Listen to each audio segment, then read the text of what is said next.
Welcome to Culture Over Coffee, a podcast focused on improving company culture and fostering employee engagement. Every week, we chat with experts and thought leaders about the latest proven practices to reduce regrettable turnover, increase productivity, and retain key customers. So pour a cup of your favorite brew and join us. I'm your host, Beth Sunshine, SVP at Up Your Culture.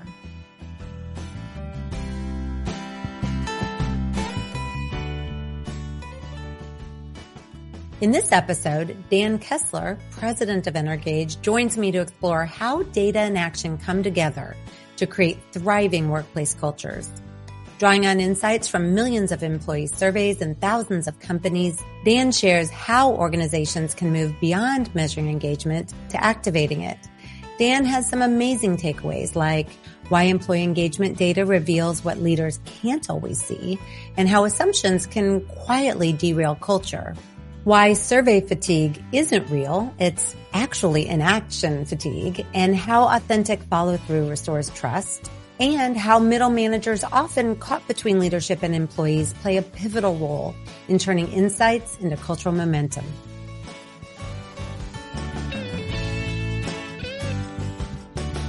Hey, Dan, and welcome to Culture Over Coffee. I'm really glad you joined me today. I've been looking forward to this conversation for a while. Thank you so much. And thank you so much for having me. I'm looking forward to it as well.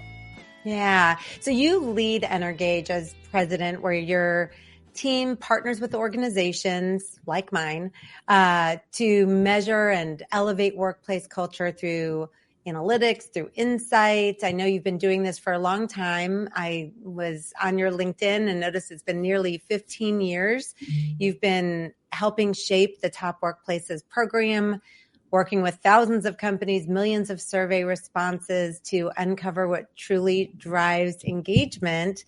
So in preparing for our conversation today, I was reading interviews and whatnot, and I read somewhere that you had once said that building a top workplace isn't about grand gestures. It's about consistent, authentic effort informed by genuine employee voice. And I just love the way you said that. I assume you said that. I think that was a direct quote. It looked like one, and I love it. And I couldn't agree more. And that's exactly why I want you here today. That's what I want to explore with you today. No, I appreciate that. And I think, culture can be such a big word, and it can mean so many different things to different people. And as we think about the work that we do together and just kind of shaping cultures in general, I think at the end of the day, we both know that it ultimately gets down to how people interact in the moment in crucial conversations when things are stressful, when things are confusing, when things are uncertain. And it is those intentional gestures and those moments that tend to really when really strong cultures tend to really shine. And so, so absolutely that is, you are right there in terms of the types of things that we're thinking about and trying to understand and working with, the very best companies that end up being top workplaces. Yeah. Yeah. All right. Well, I've got a bunch of questions. Let's do it. I'm going to run by you. Excited for your opinion. So we're going to start big picture. Sure. From your vantage point. Why is it important for organizations to even measure employee engagement? Yep. What does survey data uniquely reveal that leaders can't see in the day-to-day operations? So I think that's the right place to start. And before I answer that question specifically, I thought, maybe it'd just be helpful to ground everybody on what exactly are we measuring, because I think that'll help sort of set the conversation and also help provide that clarity of so what the heck are you two talking about here when you're saying these words, culture and employee engagement and stuff. So, what we measure encompasses what we have determined over, like you said, over the past couple of decades, really drives employee engagement, drives business results. And I'll talk a little bit more about that later on as we get into it. But fundamentally, we look at things, one, through the lens of the individual employee experience. So if you think about that for the individual, that's typically things like pay and benefits, training, work-life balance, things that are kind of about me and my personal experience as an employee. Secondly, we measure things that are really about the manager and the frontline employee relationship. So if you think about what's usually involved in that dynamic, it's things like, am I as an employee appreciated for the work that I'm doing? Do we have a more inclusive environment? Are we open to new ideas? Am I being supported in terms of finding growth opportunities, reaching my potential? So those things tend to happen in that unit with the manager and the frontline employee. Mm-hmm. And then we measure things that tend to be, frankly, more the purview of senior leadership in the executive team. And so from that lens, it's things like the direction of the company, operating by a sense of values, having a sense of meaning and purpose in the work. And then often about how work gets done cross-functionally, how communication happens, just kind of basic execution. How difficult is it or easy is it to get things done in an organization? And all of that kind of drives employee engagement, which, as you know, is really a mindset, right? It's really about, we measure it through the lens of, am I motivated to give my best? Am I loyal to my employer? And frankly, am I willing to refer a friend or colleague? So the sort of classic, ENPS or Employee Net Promoter Score. Yeah. And so everything we're talking about here, I just wanted to kind of frame it in that sense. And so, your question is about, why should someone measure this, right? Because often you talk to folks and talk to leaders especially, and it's, I'm managed by walking around, or maybe that's now a virtual Zoom room or something. And I kind of, I take the pulse of people, I hang out, I know what's going on from a leadership perspective. And while there is no doubt value, right, in that more either impromptu, casual conversation, what we have seen over and over again is that has to be supplemented with hard data and comprehensive data. As you know, once you become a leader in an organization, your jokes get funnier. Any idea you have typically gets better. It takes an extraordinary amount of psychological safety and trust to create an environment where, every employee is really comfortable saying exactly what they think and feel in a conversation with a leader. So we just, pretty fervently believe that without some mechanism of capturing in a safe and trusted way, more authentic and comprehensive feedback, you're really missing the insights that you need to build and maintain a winning culture.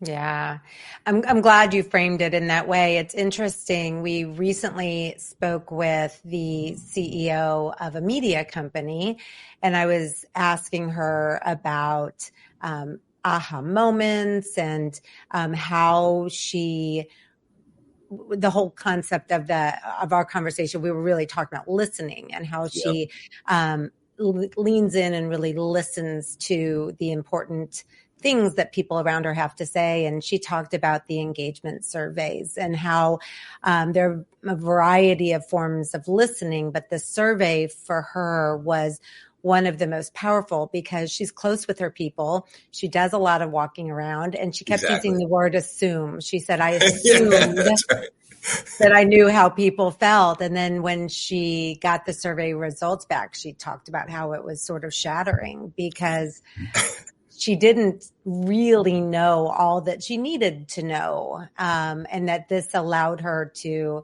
lean in much more. So I love hearing it sort of from your side of that desk. And I live it personally, right? Like we do our own survey, and believe me, it really is, as a leader, especially as a leader, I always joke, it's like very few, hopefully no executive teams are like sitting around their weekly meeting being like, okay, how can we make our employees' lives more miserable this week? Like, let's go. Everybody brainstorm ideas. Like, let's go. How can we destroy the culture here? It's like, no, like, most people have pretty good intentions, and, they're trying to do the best they can in their situation. And it's tough. This is ongoing work. But as a leader, you have to find a way to be open to that feedback. That's your point. People just aren't going to tell you. They're just not. Yeah. Yeah, it's not for the faint of heart, but it is No, it is extremely not. important.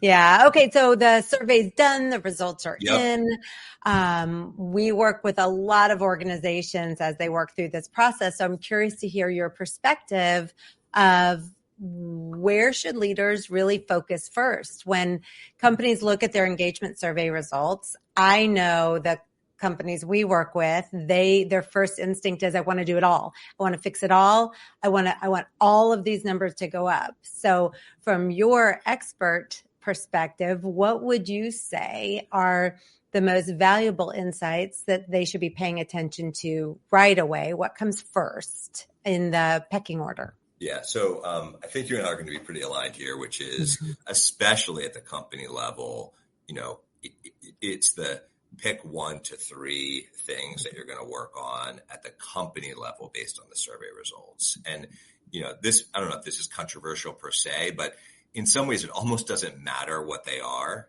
as long as it's tied authentically to the feedback that you received. Mm-hmm. And frankly, oftentimes what we see is that there may be initiatives that are already underway or that you already had in mind that you can connect back to what you're seeing in the survey data. Like, that's okay too. Like, it doesn't have to be some new big thing. Ideally, it ties in to what you're doing. And that's at the company level, which is where, we start. And obviously that can vary if you're a 50-person company versus a 5,000-person company. But fundamentally, there still needs to be some very simple, holistic themes at the company level. And what we try to do is show what's going to give you the biggest bang for your buck from a driving engagement to drive better business results. Yeah. From there is where it really does kind of depend on the maturity of the organization and the appetite and the capabilities for ingesting and acting on feedback. We have organizations, and I'm sure you work with many as well, where they are in, maybe even a weekly groove, right, of taking in some type of feedback from the employees, digesting that, figuring out actions. We have other companies who once a year, that's what they do. And they measure once a year and they kind of weave that into their activities. That, from our perspective, is just a pretty natural evolution of a culture that you sort of build that muscle of feedback. But ultimately, that's then about how do you cascade that down through your leadership and find, what are those nuances, either by location, by department, by demographic, by tenure, all the ways that we're slicing and dicing the data to drive that next level of action. But if you're not able to, at the top, connect, frankly, just thank everyone for their feedback after the survey is done. I mean, kind of basic stuff, but you'd be surprised that sometimes those simple steps are missed. And that's really where it starts. Yeah. Interesting to hear you say it may be controversial, but it sort of doesn't matter what you focus on within boundaries. Of course. Yeah. Because that's exactly what we see. I mean, of course, we need to look at the culture items that will have the highest impact on engagement. Right. But when you look at all those high impact options, you may have 10 or 12 or however many. Our team of coaches feels exactly like what you just said. What really matters is that you choose one, you take action on it, everyone's aligned, and you talk about it. That's right. You have to talk about it. Here's what we're going to do. Here's what we're doing. Here's what we did. Because when people see action is happening, their voice was heard, we see lots of the items rise, not just the one they're working on. And we hear a lot. So just to build on that, you hear a lot sometimes about survey fatigue. Yeah. And that's why we can't run another survey, because there's survey fatigue. It's actually not survey fatigue. It's lack of action fatigue. Yep. Or lack of communication fatigue. Because I don't think, employees who are on kind of the receiving end of an exercise like this, the vast majority of them, they're not expecting their employer to do every single thing that comes up in one of these. Right. They just want to know that the company is listening and adapting, and that kind of relationship exists and is part of the fabric of how the organization operates. So absolutely, I could not agree more with that. And it doesn't even necessarily have to be to your point, the lowest scoring item. If you determine that there's, room for improvement here, but this is going to make the biggest impact on the business, explain that. Why? Here's what it is, or here's why we're not doing this thing right now. Like Right. that's the expectation. Yeah, well said. Okay, so speaking of all the data that's being collected, not all the data, you can't just put your nose in the spreadsheet and know the full story. There Correct. are a lot of common missteps that leaders make in assuming that now they have the survey data, so they know everything that they need to know. I'm curious, where do you recommend leaders dig in deeper so they do end up with the full story? So there's a couple things that we do to try to at least close that gap a bit, and one is around how we gather qualitative feedback. Mm-hmm. And so, as you noted, I've been at this for a long time, and so when we first got going, we would say, the classic, like, what do you like about the culture and what could be better? Well, the Mm-hmm. answers we get: what do you like about the culture? I like the people. What could be better? You could pay me more. Like, well, not super actionable. And then what we also heard, and you may hear this too, is, you run a survey and then you do a bunch of focus groups to learn. And you're like, well, that seems kind of inefficient. So what we started doing is we ask follow-up questions that adapt based on how the employee is responding to the survey. And again, by no means is that the be all and end all, but what it's doing is it's providing that context for if someone really is feeling underappreciated, for example, or if someone is really concerned about the direction, you need to as a leader, you need to just understand, like, that's great to know that, but you need to understand a little more of the why so that you can take action. You also need to, frankly, even within those comments, it's like, if it's a one-off comment, frankly, you may not pay that much attention to it. Whereas, and now with AI, you can do thematic analysis and you can start to see, okay,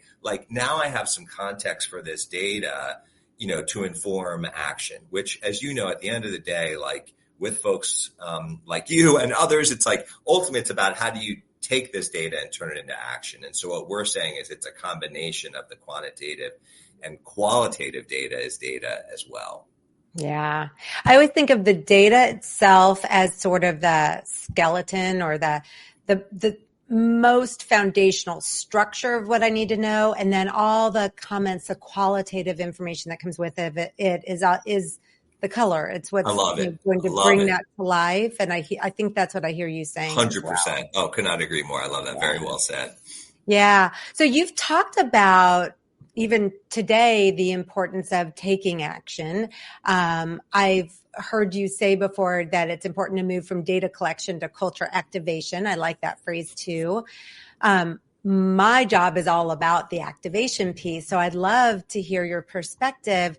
How do you think leaders can best use this survey data to inspire meaningful action? So not just treating it as a report card, but treating it as a sort of a blueprint for what's ahead and what they can do.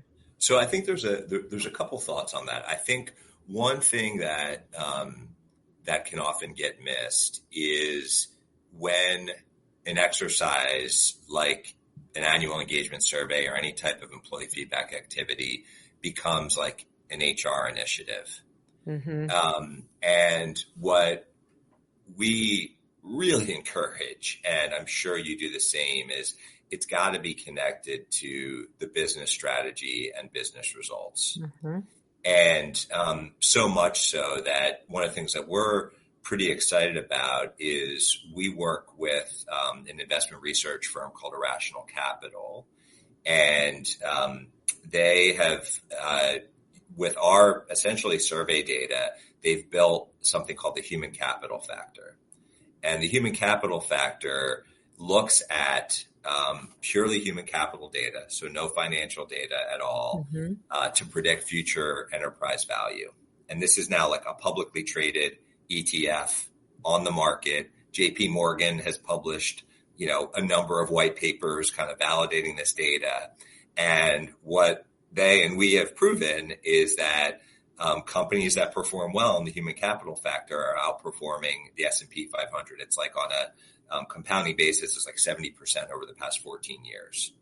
And so that, I believe that tends to be a missing piece of really critical connective tissue to activate what has to happen based on this feedback. Because ultimately, as a leader, if you can take voice of employee feedback and build a direct connection into business results and, measurable outcomes for the business, part of that flywheel that we were talking about of just the muscle of feedback and action, it's the same thing, right? You kind of understand how your culture can be a lever, can be a sustainable competitive advantage. And so it's got to start at that level in terms of activating energy. And then the other thing that, again, I'm sure you'd agree with is ultimately if the leadership team is not bought in on this thing, like you can make an impact, but it's going to be a really tough sled. And so you've got to have buy-in from the very top and really across the full kind of executive team to truly activate the organization. So true. You really touched on one of the things that we are trying to be the most intentional about, because, any client that we work with in the Up Your Culture program, it was sold into their company at either the C-suite level or, we often will work with the CHRO. So someone way up high is saying, yes, I'm the decision maker and we need to do this. But then that's almost the easy part. We show exactly what you're saying. It's not just a feel good, warm, fuzzy. It connects to revenue generation, profitability, employee retention, all of the business factors you're measuring. Great. But then we roll out the program and now we're talking to the people who need to participate, the leaders who must make all of this happen. And there's a whole different level of buy-in that has to happen. Indeed. And sometimes that is just understandably, it's uncomfortable to have a conversation about feedback, and especially feedback that might be critical of, something that you really care about, which is your day-to-day work, your team. And so to your point, a lot of that is sort of just trying to get managers and leaders comfortable with having those crucial conversations and just opening it up and being like, actually, it's okay. It's okay. And yes, I'm sure, there are times where it really is a toxic environment and needs to be addressed, or someone frankly needs to be removed because they're not the right fit, the right leader for whatever reason of that culture. Okay, fine. Like put those aside. Ultimately, it's just about setting people up to have those kinds of conversations. That's right. Which is hard because it's sort of, I'll use like kind of a Thanksgiving analogy. If you don't step on the scale, you don't know for sure how much weight you might have gained over the holidays. So maybe we just don't step on the scale. That's a lot of times, what we hear, like, let us work on this first. Let me make changes first before we measure.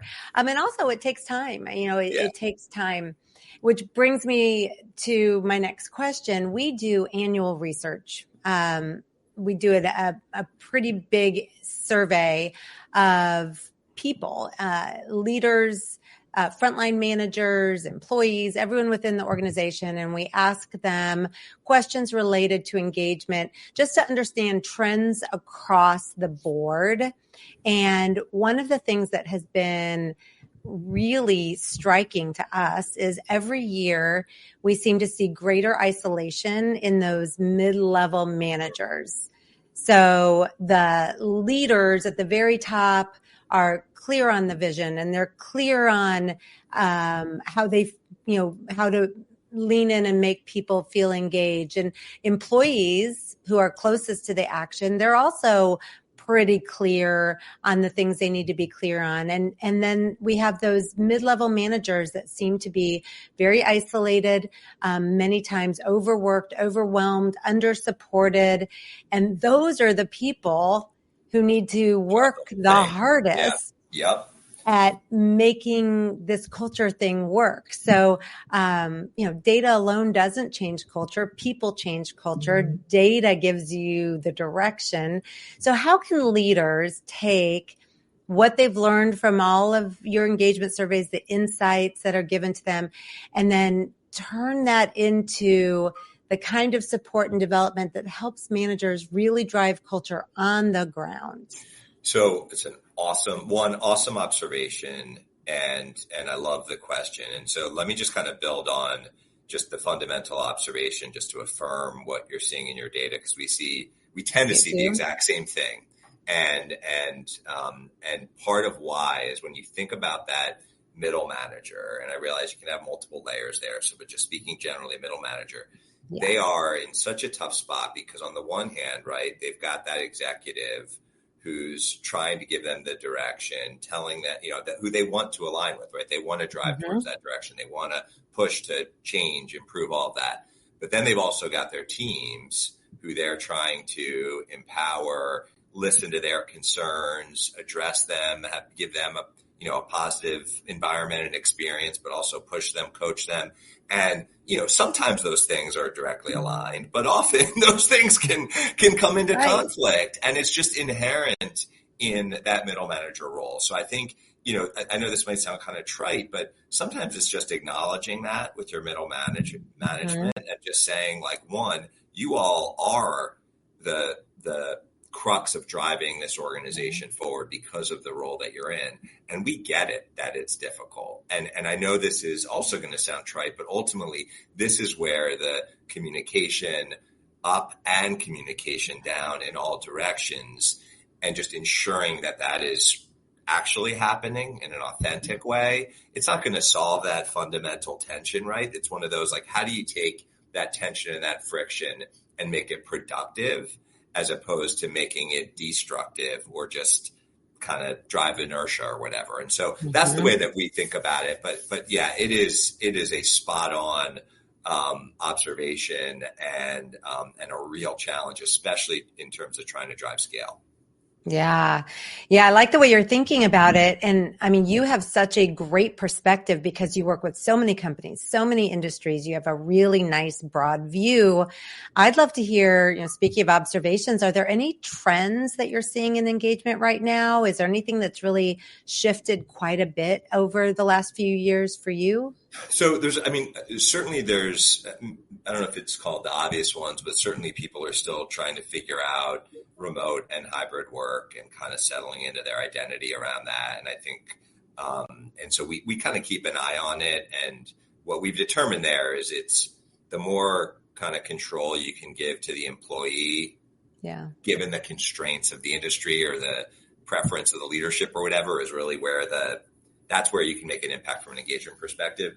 I think the thing that we're seeing that maybe won't be as kind of visible to folks listening is we see now external employer brand becoming much more integrated into how we think about engagement and culture internally. And we see it because of, you mentioned our Top Workplaces Award and awards, and kind of that's how a lot of folks engage with us, is because they want that external validation that they're an employer of choice. And so, given how much information is out there now, and frankly, in some places, how much just kind of noise information can be out there. So employers have this unique opportunity to take authentic voice of employee and really help articulate that from an external perspective and tie that external brand to what they're doing internally. And I think you're going to see, we already are seeing marketing and HR,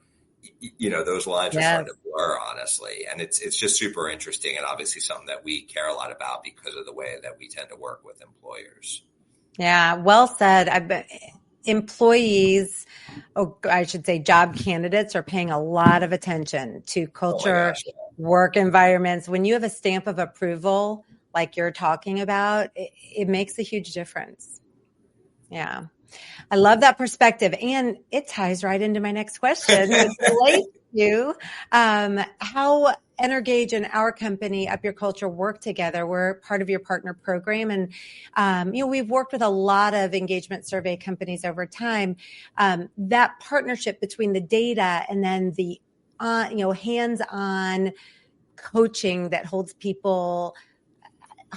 accountable sounds so negative, but it's more supports them in being accountable to their own goals and what they want to accomplish. That partnership works really well, combining the platform and the analytics to the strategic plan moving forward. because you have a partner program, you have that investment of people and time. I'd love to hear from your point of view. You obviously think that combination is powerful too. Why do you think that? So you actually nailed it in terms of the why, and so I'll sort of play that back. But the thing that we have found, and the reason that we're so excited and appreciative of partners like Up Your Culture is because there are a segment of employers who can independently, gather feedback, drive action, align the leadership. They've got it right. Those tend to be more the exception than the rule, and that's not meant to be, in a negative way. It's because folks are just busy as ever these days. This is one of these classic, important but not necessarily always urgent activities, and the ROI can be a little bit opaque sometimes. Even though now we've measured it, we've seen it, we can articulate it pretty concretely.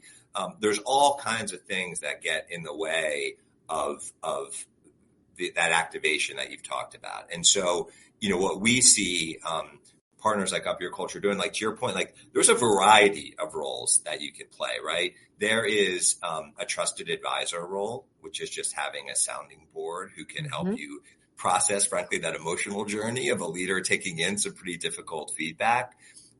Sometimes there's just a resource constraint. So maybe the capabilities do exist internally, but there's simply too much going on. So we need someone from the outside to just come in and lend a hand. I think that accountability partnership is critical, that these topics, they're so cross-cutting, they're so interwoven, they're frankly can be quite personal. Having someone from the outside who can help, especially that leadership team, really come together so it doesn't turn into a finger pointing exercise can be critical. And then, sometimes it's just about the project management. Sometimes it's really about that facilitator. And then there are times, and I'm sure you've seen these, where there really is a very difficult, you really need to do a reset on mission, vision, values. There is some serious conflict that is at the leadership level that is kind of, causing some of these things. And you need someone from the outside. That's never going to get solved internally without some outside help. So there's almost like this menu of reasons why we see, folks like Up Your Culture able to come in and make a massive impact above and beyond what that data can unlock. Yeah, I agree with you. And it's really exciting. We have over the years sort of adapted to the needs of our clients. There was a time when we did significant workshops that brought leaders together and we gave them tools and sent them off to go use those tools. But one of our learnings a few years ago was it's a time problem. It's a time constraint. And you said it well before where, very few leaders are sitting around trying to think about how to muck things up. That's not the goal, but they're just so overworked, so busy that it's hard to give this the attention it deserves. There aren't enough hands on deck. And so, we often play the role of, identifying the need. Your people are hungry for more growth and development, but then helping them get super, super granular. And here, Bob, is what that might look like for you. Let's talk about that. And Mary, it's going to look real different for you. Let's explore what that might look like for your team. And it's that, the data allows us to get super granular in that way. So we've come to my last question. And before we wrap up, this could be an unfair question. I'm not even sure, but I'd like to look ahead. Yeah, of course. Surveys allow us to measure present and past. But if you could peek into your crystal ball, what innovations or advancements do you think are on the horizons, the ones that are really going to change the way organizations understand their people and improve their employee engagement and overall culture? I was thinking, should we try to get through a podcast and not mention AI? We'd be like the only. That would be hard. On record right now, right? So I'll share just a couple thoughts on that, and it's almost like two two different but related views, which is, stating the obvious, right? AI is going to transform the way that we think about work, the way that we think about what an employee or what an organization needs to get done with human beings. Even in our product, right? We see having AI being an analyst, an AI being an advisor, a coach potentially, right? Being an assistant, being a project manager, right? All of these things, right? So that's gonna change so much. Presumably we're already seeing how we as employees can be more productive with AI. There may be lots of jobs lost at the same time, so lots of disruption. What if you take that into consideration and you go into the crystal ball and you kind of think about this conversation, you say, okay, well, what isn't going to change? Ultimately, there will still be, I believe, and again, maybe I'm wrong on this one, but I believe there are still going to be some number of human beings who still need to come together and have conversations and figure out what needs to get done to achieve a certain objective or result for an organization. And the moment that's more than one, seriously, right? The moment that's more than one, you've got dynamics and personalities. And the moment that is more than X, pick your number, there is complexity where data and advising and coaching and conversation, all the things that we're talking about come into play. So it's almost like on the one hand, yes, we are on clearly a pretty transformative journey right now when it comes to the workplace. And it's going to look, radically different probably in 3 years' time, 5 years' time. But I'm also going to say that all the things that we're talking about are still going to be relevant in terms of how we, achieve fulfillment and great results. Yeah. I like your crystal ball. Yeah. Well, thank you, Dan, for sharing your expertise with us, for helping us see how the data that you really, have expertise in when paired with action really become a catalyst for change. You've given our listeners a great roadmap for moving beyond the numbers to build workplaces where people really thrive. And I appreciate that. Thank you so much. And thank you for your partnership. Absolutely. So for those listening, I'm going to include Dan's LinkedIn profile in the show notes. You may want to connect with him.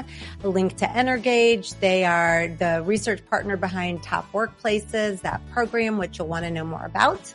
I'm also going to share a link to the interactive culture health quiz that we provide so you can just take a little peek at how your organization may measure up and get some personalized recommendations for strengthening your culture. So thank you, Dan, and thank you to all of our listeners for joining us for another cup of Culture Over Coffee. Thanks so much for spending time with us on Culture Over Coffee. If you enjoyed the conversation, be sure to subscribe and join us for every episode. For more helpful information about company culture and employee engagement, visit us at upyourculture.com.